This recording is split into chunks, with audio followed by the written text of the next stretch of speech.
이명박 전 대통령이 오늘 예정됐던 검찰의 구치소 방문 조사를 거부했습니다. 검찰 수사에 대한 공정성의 의문을 제기하면서 앞으로도 계속 불응할 뜻을 밝혔는데 먼저 서울 동부구치소에 나가 있는 취재기자를 연결하겠습니다.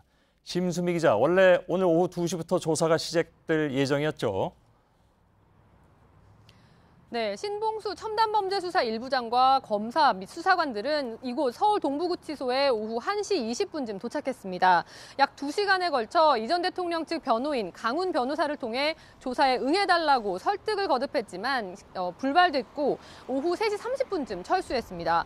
이 전 대통령은 자신의 방 밖으로 나오지도 않은 채 검찰 수사에 불응한다는 취지의 서면만 강 변호사를 통해 검찰에 제출했습니다. 예. 이 전 대통령 측에서는 오늘뿐만이 아니라 앞으로도 이제 계속 검찰 수사는 거부한다 이런 입장으로 알고 있습니다. 거부 이유를 구체적으로 밝혔는지요?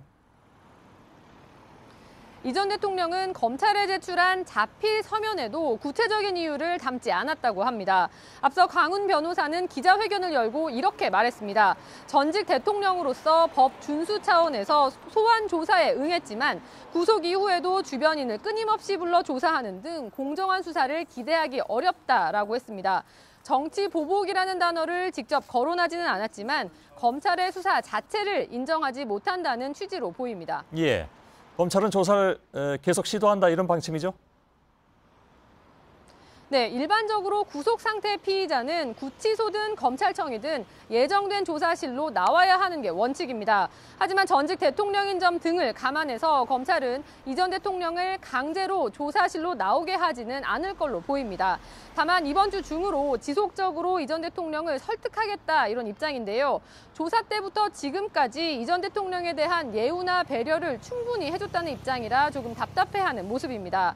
실제로 이 전 대통령에 대한 접견을 형인 이상은 다스 회장이나 이상득 전 의원에 대해서만 제안을 해뒀을 뿐 다른 직계가족의 면에는 허용을 해둔 상태입니다. 부인 김윤옥 여사나 아들 시영 씨가 뇌물수수 및 횡령 등 혐의의 공범으로 수사를 받고 있는 점을 감안하면 상당히 이례적이라고 할 수 있습니다. 예, 만일에 끝까지 거부하게 되면 그러면 어떻게 됩니까? 그러니까 기소라든가 이런 것이 좀 늦어질 수도 있나요? 만약 이 전 대통령이 끝끝내 조사를 거부한다면 검찰은 이 전 대통령의 지난 14일 조사 내용만 넣어서 재판에 넘길 수도 있습니다. 이미 범죄 사실을 입증할 충분한 증거와 또 진술을 확보했기 때문에 당사자 조사는 반론권을 보장해주는 차원일 뿐이지 그 자체로 기소에 큰 영향을 미치지는 않는다는 게 검찰의 판단입니다. 앞서 박근혜 전 대통령의 경우 특활비 뇌물수수 사건과 관련해 옥중 조사를 거부하자 조서 첨부 없이 기소한 전례가 있습니다. 예, 동부구치소 앞에서 심수미 기자가 전해드렸습니다.